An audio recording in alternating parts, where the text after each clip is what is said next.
ওরে বাবারে, সকাল থেকে যা আজকে রোদ গরম!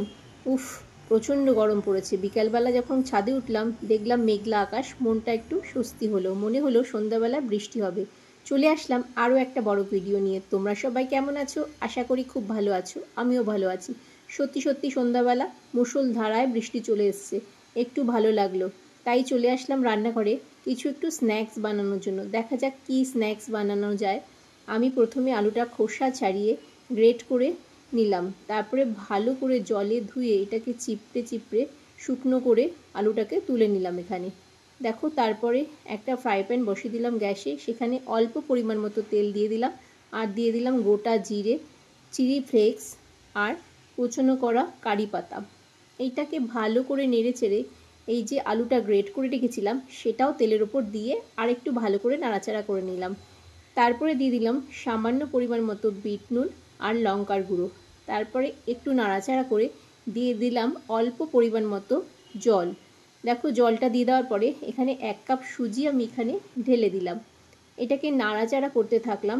যখন এটা অনেকটা জলটা টেনে যাবে, শুকিয়ে আসবে, একটা মণ্ড মতো তৈরি হয়ে যাবে। তারপর একটু নাড়াচাড়া করে আমি গ্যাসটাকে বন্ধ করে একটু ঠান্ডা করতে দিয়েছিলাম। তারপর এখানে 2 চামচ মতো ময়দা দিয়ে দিলাম। এখানে ময়দা দিয়ে এটাকে হাত দিয়ে একটু ভালো করে মেখে নিলাম। মণ্ড তৈরি করে আবারও ভালো করে একটু মেখে চটকে চটকে দেখো এটাকে রেডি করে নিচ্ছি। হয়ে গেছে, এটা রেডি প্রায় হয়েই গেছে। এবারে যেমন খুশি আকারে এটা তৈরি করে নিতে পারি আমি এখন। এটা আমি 3-4টে ভাগ করে নিয়েছিলাম।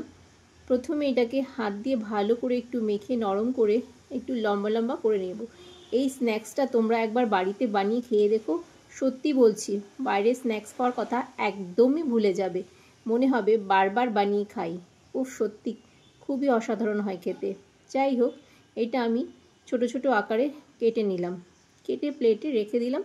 আবার একটু অন্যরকম আকারেও তৈরি করে নেব। আমার তো ভীষণ ভালো লাগে মাঝে মধ্যে যখন বৃষ্টি পড়ে এরকম একটু নিজের হাতে স্ন্যাক্স বানিয়ে খেতে। সত্যি খুব ভালো লাগে। তোমরা কি নিজের হাতে বানিয়ে স্ন্যাক্স খাও? নিশ্চয়ই খাও। তাহলে কখনো সখনো বাইরের থেকে কিনে তো অবশ্যই খাও। যাই হোক, এখানে আমি একটা প্যান বসিয়ে দিয়েছি। একটু বেশি করেই তেল দিয়েছিলাম, কারণ এগুলো হবে ডিপ ফ্রাই। দেখো, এগুলো বেশি করে তেল দিলাম। তেল দিয়ে তেলটা যখন ভালো করে গরম হয়ে আসবে এই স্ন্যাক্সগুলো ছেড়ে দিয়েছিলাম। তারপরে ডিপ ফ্রাই করে একে একে প্লেটে তুলে নিলাম। তোমাদের দেখো, দেখে কি পছন্দ হচ্ছে? মনে হচ্ছে খাবে? তাহলে চলে এসো কিন্তু আমার বাড়িতে, নইলে কিন্তু পাবে না। পরে আসলে কিন্তু শেষ হয়ে যাবে, আর তোমাদের জন্য রাখতে পারবো না। তাড়াতাড়ি চলে এসো আমার বাড়িতে। দেখো, এখানে আমার রেডি হয়ে গেল স্ন্যাক্সগুলো।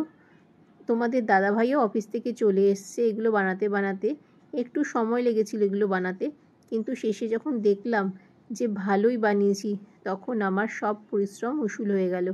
তোমাদের দাদাভাইকে দিলাম, তারপরে আমি আর মা নিয়ে বসে গেলাম স্ন্যাক্সটা। সত্যি খুব অসাধারণ আর কুরকুরে হয়েছিল খেতে। ভীষণই ভালো লাগছিল। তোমাদের ভিডিওটা কেমন লাগলো জানাতে ভুলো না কিন্তু।